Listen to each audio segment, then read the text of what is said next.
All right, so I actually thought, you know what? I'm just going to do one video for tomorrow, the Thursday, the 7th. Just did the one about Chinese market halted again, markets across the globe, bad news.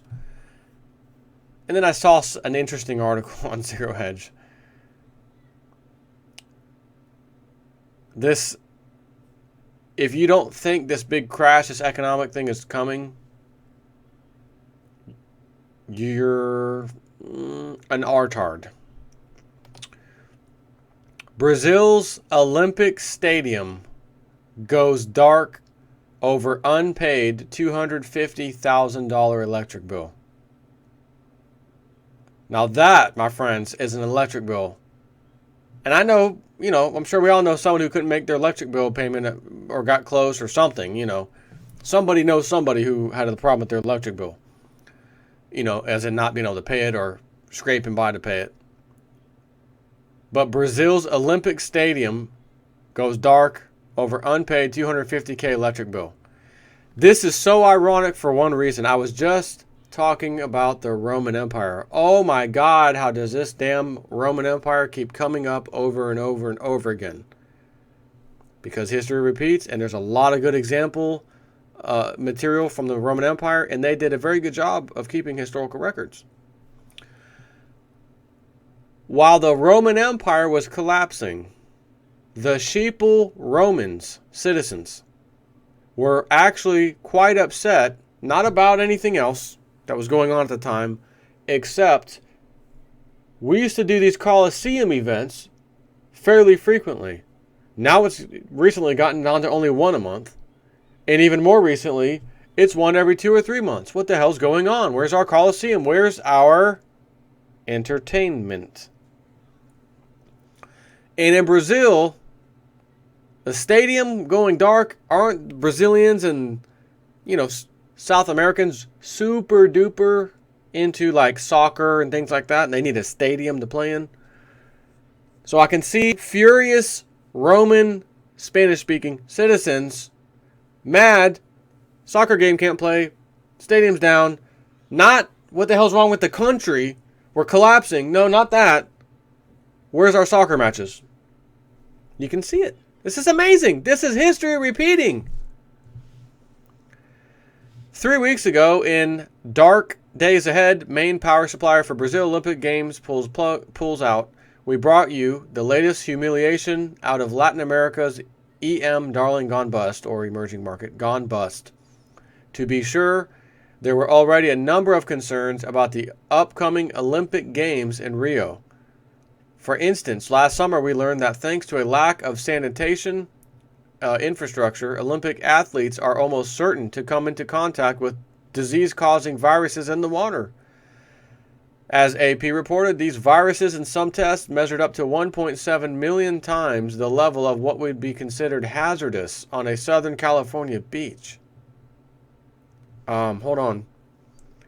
Was that before or after Fukushima radiation made it to the coast of California? Because if that's included, there's some different statistics you got to measure. Moving on. Meanwhile, Brazil's worsening budget crisis means the government is no longer willing or able to foot the bill for costs in excess of the Rio organizers' budget. In other words, organizers can only spend what they estimate they'll take in from sponsorship, ticket sales, and a grant from the International Olympic Committee. Unfortunately, the games are already some $520 million over budget, which means cutbacks will be necessary. Cutbacks on those games. Where's our entertainment? Yeah, about that entertainment. And why couldn't the Romans do it? Why did they stop doing the Colosseum events? Not because they didn't want to. Not because the government didn't want to. They couldn't. Their pocketbook said, we can't do this. We're already clipping coins. We're diluting the gold and silver amounts in the coins. We're expanding. We've already expanded. We're continuing to expand. We still can't afford this. Unfunded liabilities. First on the list, amenities in Olympic Village, where athletes will be forced to pay for their own air conditioning and where televisions will not come standard in rooms. As if all of the above weren't embarrassing enough, a major supplier of power reportedly backed out of the event last month, suggesting that in addition to unsanitary conditions and no air conditioning, athletes could well run out of energy, literally. As Reuters reported, longtime Olympic power provider Agreco has pulled out of a tender to supply generators for the Games in Rio de Janeiro next year. And hold on one second. Yeah, just making sure. Next year, we're still talking 2016. That particular quote from Reuters was from December.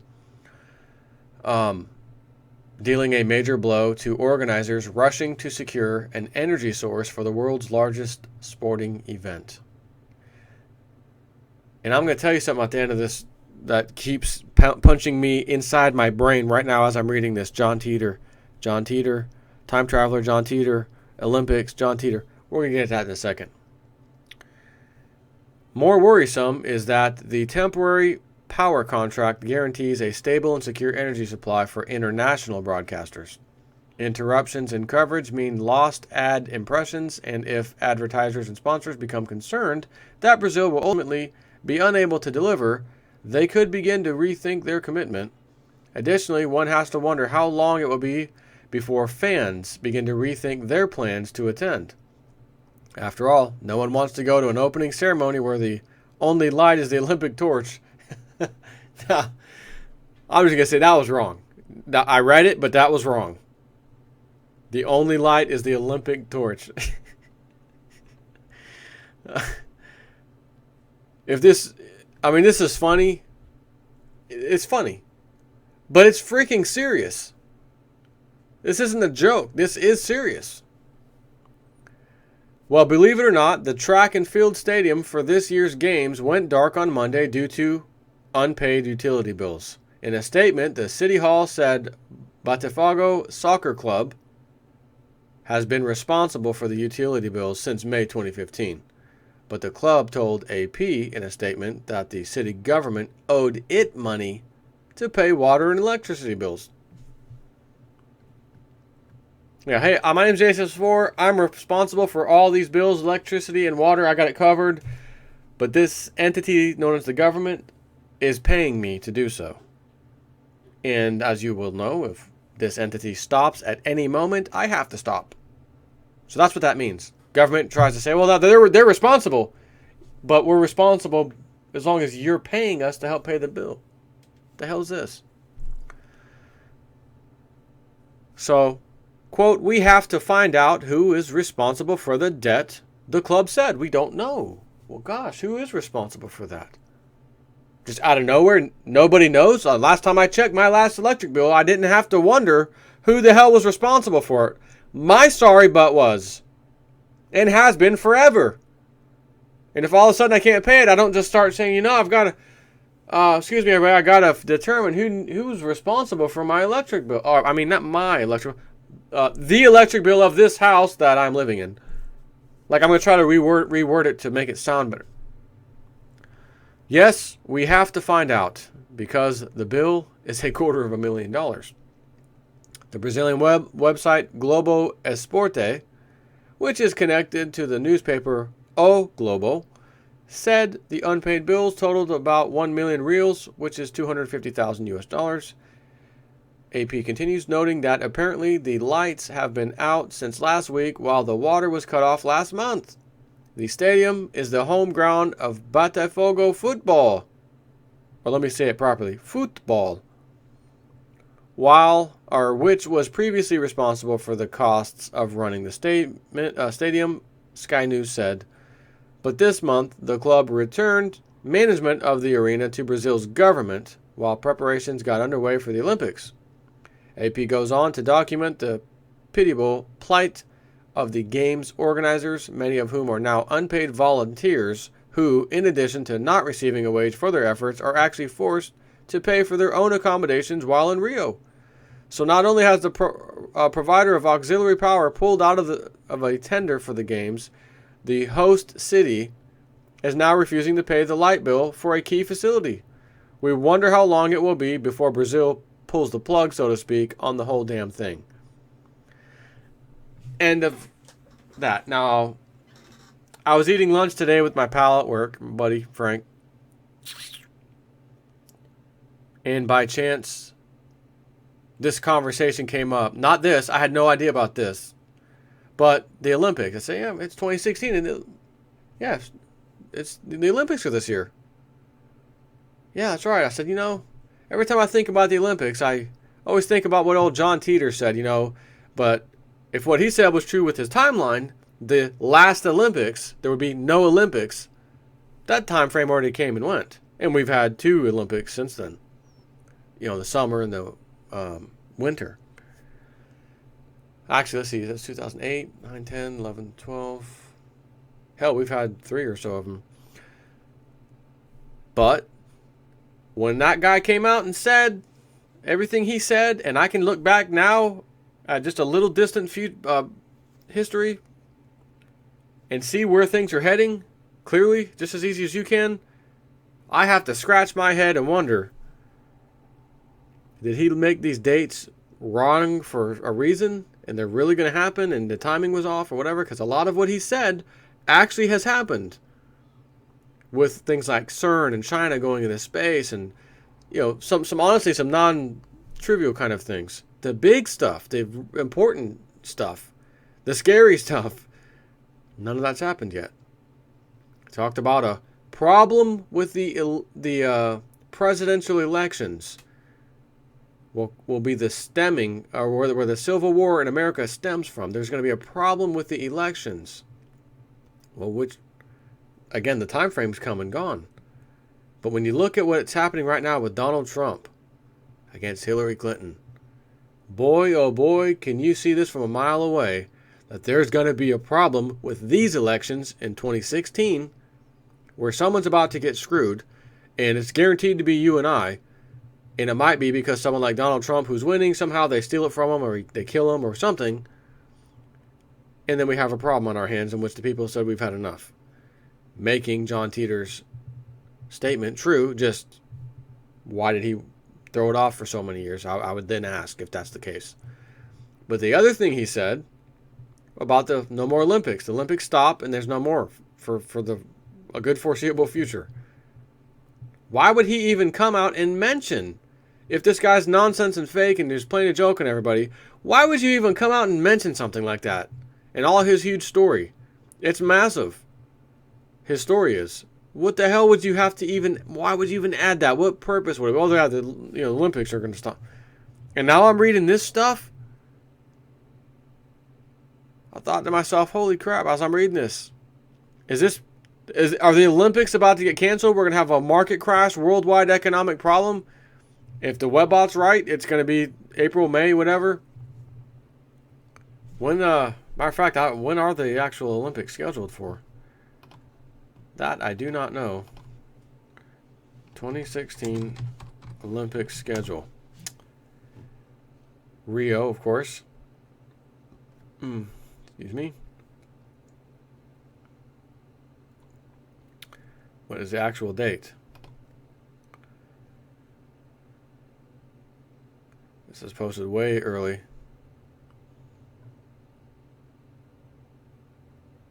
$500 days from when? I don't know. August. For the Olympic tradition, the swimming competition will take place during the first week, 6th through 13th of August. The games will officially begin on 5th of August, 2016. Okay. So if this market crash happens, which Webbot said that we're going to see some major problems here in the next couple months, April and May. Again, if it's even right. That's before August. And the whole world may say, you know what, there's too many problems right now. We're not going to do this. All I'm going to say is if I see any reason, and I don't give a damn what the reason is, that the Olympics aren't going to happen, I'm going to go grab all my John Titor material, which I've saved, and I've already done the videos on here not that a little while back. It's like a 4-part series. It was so long. And I'm going to redo it again. Because it seems like every time I read some of that stuff, and I take a long time before I go back and read it, by the way, I can point out like new things. Oh, yeah, I can see that happening now. Oh, yeah, we're getting towards that. You know, and just I'll end it with one thing that's not really related to this, but something he said. In the future, television, entertainment, actors, not so big anymore at all. Like, hardly at all. Like, really hardly at all. And the new thing is people doing their own stuff and uploading it onto the internet.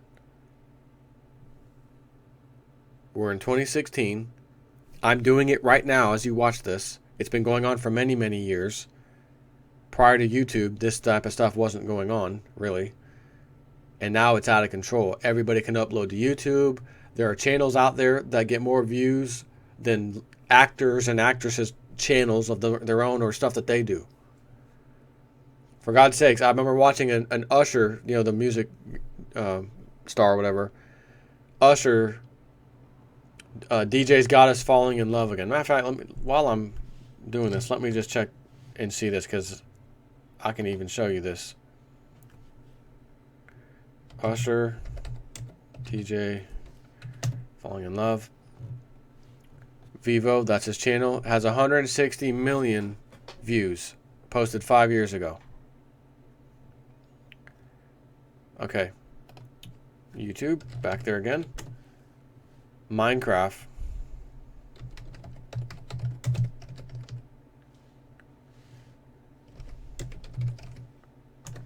I can't think of the name of the song. Revenge. Okay.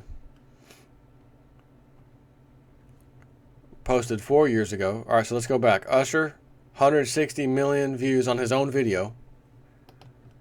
Minecraft parody spoof thing called Revenge. 150, almost 59, 159 million views. 1 million views off. While that sounds like a lot, it's 160 million versus 159 million. And that's not even Usher. It's someone doing, again, a little spoof kind of a thing. Who would have ever thought someone... And the person who did this did it from his house on his computer with editing software. He has animation type software. That's exactly what Titor said would be coming in the future. So it's already here. So again, I see a lot of stuff he said. It seems like the stuff that's not real important, that's like, you know, something you should really be concerned about. Just like, oh, the future is going to have some of this neat stuff in it. Those things have all happened. But the bad stuff, the Civil War stuff, the fighting in Russia and World War III potentially, which he said happens, End Day, as he called it, Nuclear Day, that's the stuff we don't want to happen. But if all this other stuff he said is happening, why should I sit here and say, well, the time frame did come and go? Not going to worry about it. I'm going to forget that I even read that, and it's not even in my mind. I'm going to erase it somehow and just forget about it. You can't forget about it. Not when you are seeing stuff happening that's making perfect sense. I'll give you one more. It just hit me right now. I'll end the video with this one. How about that? When asked, when are we going to really know when the time of this Civil War thing is going to start like gearing up and the problems in America are really going to happen? I forgot the exact way they asked him, but it was something along those lines. And he says, I would describe this problem, the Civil War that brews, as a Waco, like Waco, Texas, remember that? As a Waco-type event that just starts happening more and more and more frequently. And we got these guys out there in Oregon. The Bundys are out there. There's 100 or I don't know how many of them exactly are out there. They took over this federal land building. And now the FBI's out there. They got their SWAT unit. Everybody, you know, what's going to happen with that? So, is this going to be the beginning of that kind of thing? Where we hear these Waco-type events happening more and more frequently? The fact that that is even happening in America right now is already crazy. If you would have said that just a few years ago, people would say, oh, no, I don't believe it. No, come on, not in America. Although a few years ago, maybe, because I think some people were waking up. Let's go, how about several years back? Oh, America? No, that you're not gonna have people taking over government build. Americans taking over government build. Come on, bozo. Oh, wait a minute. They are now. That's exactly what they've done. So, that's it. Done talking. Keep your eyes and ears posted. Take care.